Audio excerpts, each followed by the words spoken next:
আজকে থেকে প্রতিজ্ঞা করেন, যারা কোরআন জানেন না তারা কোরআন শিখবেন, বলেন ইনশাআল্লাহ। আর যারা কোরআন জানেন তারা অন্ততপক্ষে নিম্নপক্ষে দিনে 3 বার সূরা ইখলাস পাঠ করবেন। 3 বার সূরা ইখলাস পাঠ করলে একবার কোরআন খতমের সব।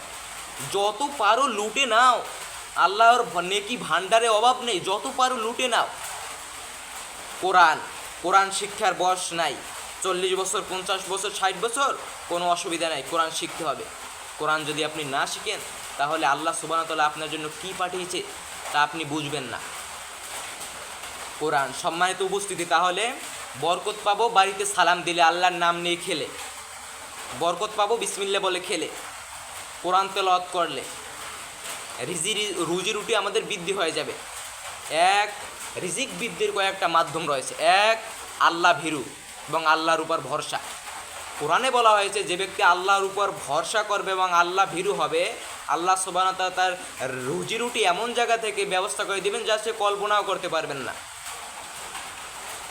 আল্লাহ সুবহানাহু ওয়া তাআলা বলেছেন যে নবী একবার উমর রাদিয়াল্লাহু তাআলা আনহু বৃষ্টি প্রার্থনা করার জন্য বের হয়ে মানুষকে বলতেছেন যে তোমরা ক্ষমা চাও, তোমরা ক্ষমা চাইলে আল্লাহ সুবহানাহু ওয়া তাআলা আকাশ থেকে মুষলধারে বৃষ্টি বর্ষণ করবেন, তোমাদের সন্তানদের বরকত পাবে তোমরা। তখন বলল যে হে উমর রাদিয়াল্লাহু তাবিরে বলতেছে যে আপনি বৃষ্টির প্রার্থনা না করে, বৃষ্টি না চেয়ে আপনি ক্ষমা চাইতে বলেন কেন?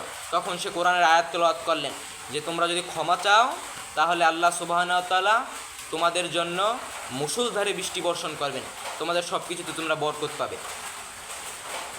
রুজি রুটি বৃদ্ধির আর একটা মাধ্যম কি?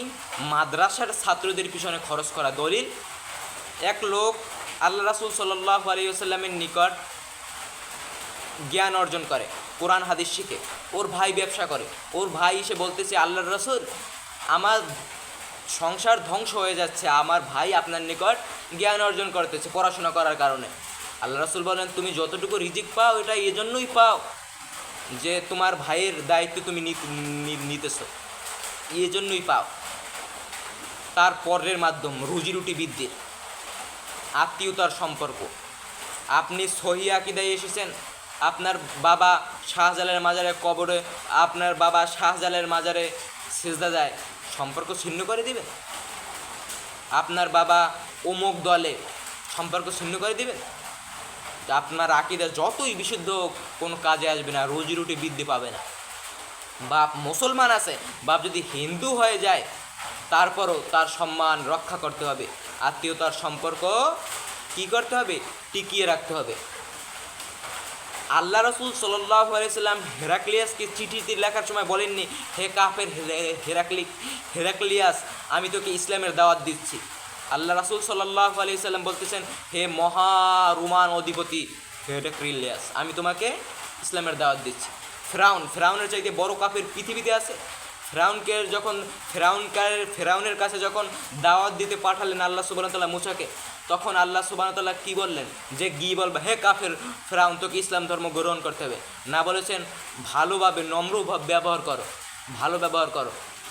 বাপ কবরে যায় তাই বাপের সাথে সম্পর্ক ছিন্ন করে দিবেন? কখনোই না। আল্লাহ সুবহানাহু ওয়া তাআলা আমাদেরকে বোঝার মতো তৌফিক দান করুক। আর তার পরের অধ্যায় রুজি রুটি বৃদ্ধির নিয়ামতের শুকরিয়া আদায় করা। আপনি লাখো কোটিপতি আছেন, আপনার ছেলেও লাখো কোটিপতি থাকবে কি না তার ডিপেন্ড করে আপনি কতটুকু নিয়ামতের শুকরিয়া আদায় করতেছেন। আপনার স্ত্রী যদি চাল ধুতে গিয়ে একটা চাল উঠিয়ে না নেয়, খাবার খেতে গিয়ে যদি হাত চেটে না খায়, বিসমিল্লাহ বলে না খায়, বিসমিল্লাহ বলে দরজা না লাগায়, তাহলে রুজি রুটি কমে যাবে। ফকির হবেন হতে বাধ্য আপনি, না হলে আপনার সন্তান হবে, না হলে তার পরবর্তী প্রজন্ম হবে, হতে বাধ্য। আল্লাহ সুবহানাহু ওয়া তাআলা আমাদেরকে বোঝার মতো তৌফিক দান করে।